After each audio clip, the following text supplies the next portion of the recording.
तो चलिए आज प्राचीन भारत के सबसे बड़े रणनीतिकारों में से एक चाणक्य के ज्ञान को समझते हैं।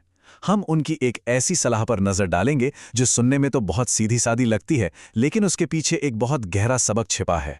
देखिए, हम सबको बचपन से कुछ अच्छी बातें सिखाई जाती हैं, कुछ ऐसे उसूल जो दुनिया में लगभग हर जगह सही माने जाते हैं। आज उन्हीं में से एक को जरा और करीब से देखते हैं। हमेशा सच बोलो और हमेशा सादा जीवन जियो। ये बात तो मुझे लगता है हम सब ने कभी ना कभी सुनी ही होगी, है ना। अक्सर हमारी जिंदगी के जो नैतिक मूल्य होते हैं उनकी नींव इसी तरह की सोच पर रखी जाती है। पर क्या हमेशा इतनी सीधी होती है? आइए देखते हैं कि कैसे चाणक्य इस सीधी सी सलाह में एक बहुत बहुत जरूरी बात जोड़ते हैं। एक ऐसी चेतावनी जो हमें बताती है कि सिर्फ अच्छा होना ही काफी नहीं होता। तो असल सवाल यही उठता कि इस उलझी हुई दुनिया में आगे बढ़ने के लिए क्या सिर्फ इतना ही काफी है? क्या सिर्फ सच बोलने और सादगी से जीने से हम हर मुश्किल से पार पा सकते हैं? सच में? और बस यही चाणक्य का वो शानदार ज्ञान काम आता है। वो कहते हैं, सादा जीवन जियो, ठीक है, लेकिन साथ में सावधान भी रहो। और ये जो छोटा सा शब्द है ना, सावधान, ये पूरी बात का मतलब ही बदल देता है। इसका मतलब ये हुआ कि सिर्फ अच्छा होना काफी नहीं है, उस अच्छाई को बचाने के लिए समझदारी और सावधानी भी उतनी ही जरूरी है। अपनी इस बात को और समझाने के लिए चाणक्य प्रकृति से एक बहुत ही सरल लेकिन बहुत दमदार उदाहरण देते हैं। पेड़ों की एक कहानी जो दिखाती है कि अपने उसूलों पर जरूरत से ज्यादा अड़े रहने का अंजाम क्या हो सकता है।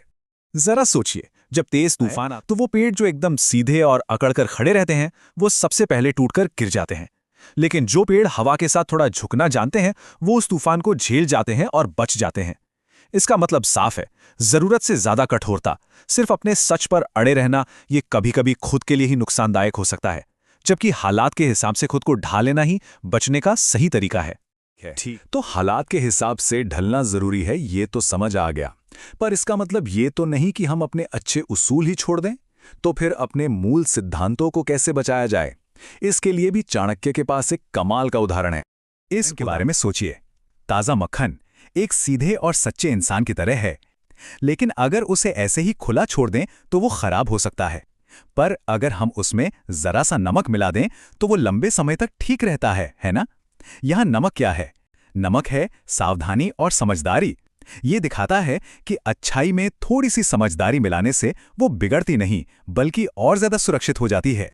तो फिर सवाल ये उठता है कि इस समझ को अपनी जिंदगी में कैसे उतारा जाए, क्योंकि ये सिर्फ सुनने या जानने की बात नहीं है, ये असल में अपनाने की चीज है।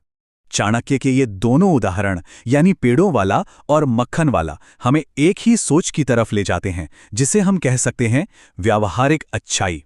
मतलब सच्चाई के रास्ते पर तो चलो, लेकिन इतनी समझदारी भी रखो कि समय के साथ खुद को ढाल सको और सबसे जरूरी अपनी रक्षा भी कर सको। और चाणक्य कहना है कि अगर इस एक गुण को अपना लिया तो किस्मत खुद ब खुद बदल जाएगी, है ना। ये एक बहुत दमदार सोच। ये इस बात पर जोर देती है कि यह मानसिकता अपनाना हमारे हाथ में है। ये एक ऐसा फैसला है जो हमारी जिंदगी बदल सकता है। और अंत में चाणक्य अपनी बात एक ऐसे वाक्य के साथ खत्म करते हैं जो वाकई सोचने पर मजबूर कर देता है। सलाह तो मेरी है, लेकिन किस्मत आपकी होगी। ये हमें याद दिलाता है कि ज्ञान तो हमें कहीं से भी मिल सकता है, लेकिन उस पर अमल करना और अपनी तकदीर बनाना, ये जिम्मेदारी आखिर में हमारी ही होती है।